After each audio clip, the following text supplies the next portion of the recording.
What's up YouTube? Welcome to a quick video review of the Samsung Galaxy Note 8.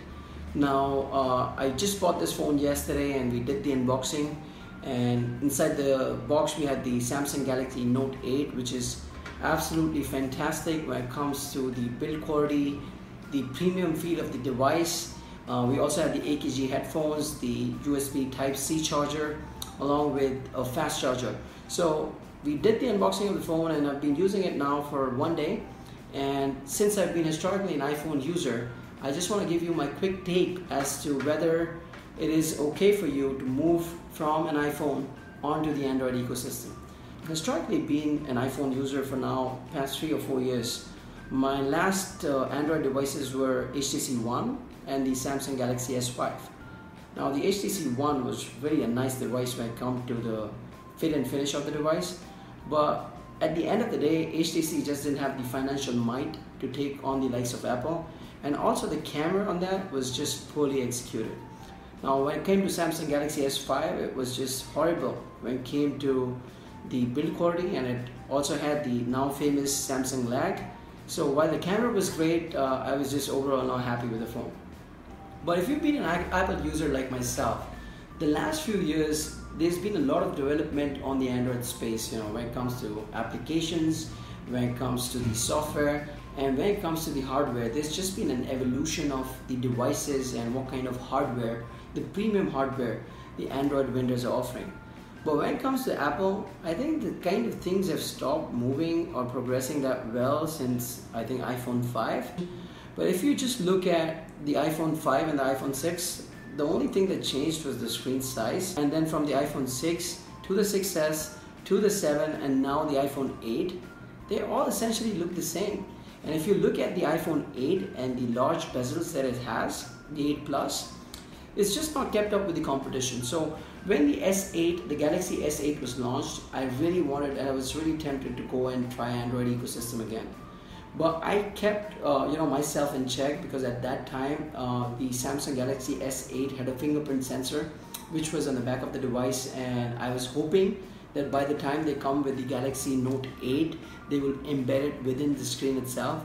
Now that has not happened, so the Touch ID still remains behind the dual camera setup on the Note 8. But the thing is that it also has Face ID. When it comes to speeds and feeds, when it comes to build quality, this phone is anything that you'd expect from a top Android flagship in 2017. I'm not going to bore you with the specs. It's got Snapdragon 835, 6GB of RAM. You can Google all that stuff up, right? But I can just tell you my real life experience. When it comes to camera quality, this is my first phone with the dual camera setup. And I can tell you, I really like the portrait mode. It's called the Live Focus in the Note 8. So here are some of the snapshots of the pictures that I've taken. And it's obviously my first phone that is IP68, so it's completely waterproof. And all those things are great, so in terms of hardware, in terms of how fast I find this phone to be, when it comes to installing applications, it's just been a breeze, and I'm really enjoying this phone. So what are the things that I don't like about this phone?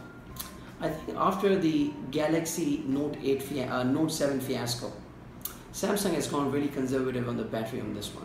Yes, you have wireless charging. Yes, you have fast charging, but the battery on this phone is actually smaller than the S8 Plus. So here's the deal. Would I keep the Galaxy Note 8? And if you're an iPhone user, is it the right time for you to move on to Android? Now here are the things that I like about this device. It's got the absolutely best display in the business, period. There's no other device that compares with the displays that Samsung is making today. It's got the best build quality. When you hold this phone in the hand, it just really feels like you're holding a $1,000 device. It's also got the best camera in the business. Coming as an Apple user, what are the things that I don't like in this? Oh, well, here are the few things that I don't like. The fact that you don't have FaceTime, and that's the single biggest deal breaker for me. Because I really like the picture quality of FaceTime. So finally, it comes back down to this. Do you want to move on to be an Apple user even though they've not been giving us the best hardware? They charge us a lot of premium for their ecosystem, or would you want to just use some other applications, compromise a little bit on the video quality when it comes to video calls, and keep an Android device, because you know that you're getting what you paid for and you're getting the best innovation. So it's a personal preference. It's a really tough one for me. I really don't know what the answer is. So, but having said that, this phone by itself, you cannot go wrong with this. So with this, we come to the end of the video.